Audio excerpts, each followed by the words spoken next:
ৰাজ্যৰ ৰাজধানীত বলিছে এতিয়া গৰম বতাহ যিহেতু যোৰহাট জিলাৰ যোৰহাট বিধানসভা সমষ্টি যোৰহাট বিধানসভা সমষ্টিৰ পৰা অসম প্ৰদেশ কংগ্ৰেছ কমিটিৰ যিগৰাকী সভাপতি গৌৰৱ গগৈ প্ৰতিদ্বন্দ্বিতা আগবঢ়াইছে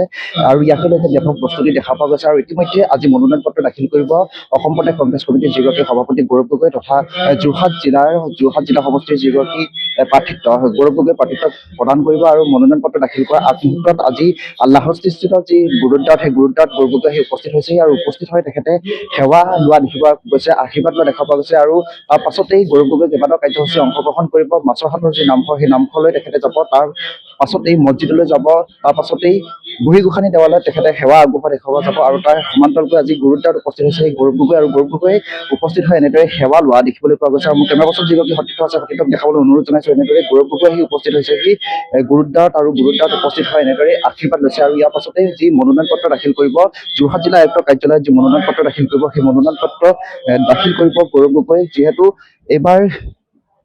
যোৰহাট জিলাত কংগ্ৰেছ প্ৰাৰ্থী গৌৰৱ গগৈ আৰু বিজেপি প্ৰাৰ্থী হিতেন্দ্ৰনাথ গোস্বামীৰ মাজত এক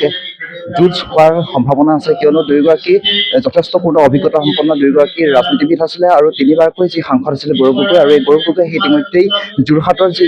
গুৰুদ্বাৰ সেই গুৰুদ্বাৰত উপস্থিত হোৱা দেখিবলৈ পোৱা গৈছে আৰু গুণমুগ্ধ আহি উপস্থিত হোৱা দেখিবলৈ পোৱা গৈছে সমৰ্থকসকলক লগত লৈ এনেদৰে আশীৰ্বাদ লৈছে গুৰুদ্বাৰত আশীৰ্বাদ লোৱা দেখিবলৈ পোৱা গৈছে ধৰ্মীয় ৰীতি নীতিৰে তেখেতে গুৰুদ্বাৰত আশীৰ্বাদ লোৱা দেখিবলৈ পোৱা গৈছে আৰু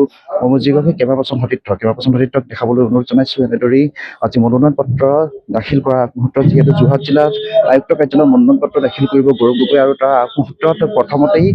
যোৰহাটৰ যি গুৰুদ্বাৰ সেই গুৰুদ্বাৰত তেখেতে মনোনয়ন পত্ৰ দাখিল কৰা আগমুহূৰ্তত সেৱা লোৱা দেখিবলৈ পোৱা গৈছে কৈছে যে শিখ ধৰ্মাৱলম্বী যিসকল পবিত্ৰ উপাসনাস্থলী আছিলে গুৰুদ্বাৰত সেই গুৰুদ্বাৰত লাহোৰস্থিত গুৰুদ্বাৰত তেখেতে আজি উপস্থিত হৈছে আৰু তাৰ পাছতেই মাছৰহাটৰ যি নামঘৰ আৰু তৰাজনৰ যি মছজিদ বা বুঢ়ীগোসানী দেৱালয়ত তেখেতে আশীৰ্বাদ ল'ব আৰু আশীৰ্বাদ লৈ তেখেতে যি মনোনয়ন পত্ৰ সেই মনোনয়ন পত্ৰ দাখিল কৰিবলৈ আগবাঢ়িব জিলা আয়ুক্তৰ কাৰ্যালয়লৈ सिक्की के साथ भाषा नाम बात कोई हमारे साथ हमके बोलोगे पंजाब का सकत हमारे साथ हमके बोलोगे अर्थ में सनत खालसा जी की अल्लाह से सनत खालसा जी को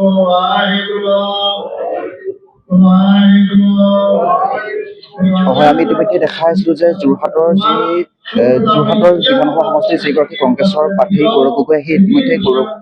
ইতিমধ্যে যোৰহাটৰ প্ৰতিষ্ঠিত যি গুৰুদ্বাৰত উপস্থিত হৈছেহি আৰু উপস্থিত হৈ তেখেতে আশীষ গ্ৰহণ কৰা দেখিবলৈ পোৱা গৈছে আৰু ইয়াৰ পাছতে তেখেতে কেইবাটাও কাৰ্যসূচী হাতত লৈ অৰ্থাৎ ৰোড শ্ব' কৰি তেখেতে মনোনয়ন পত্ৰ দাখিল কৰিব যিহেতু আজি 23 মাৰ্চ অৰ্থাৎ আজি মনোনয়ন পত্ৰ দাখিলৰ অন্তিমটো দিন আৰু অন্তিমটো দিনতে জিলা আয়ুক্ত কাৰ্যালয়ৰ সন্মুখত তেখেতে বিশাল সমৰ্থকৰ লগত লৈ মনোনয়ন পত্ৰ দাখিল কৰিব যোৰহাটৰ যিগৰাকী বিধানসভা সমষ্টিৰ যিগৰাকী কংগ্ৰেছৰ প্ৰাৰ্থী গৌৰৱ গগৈ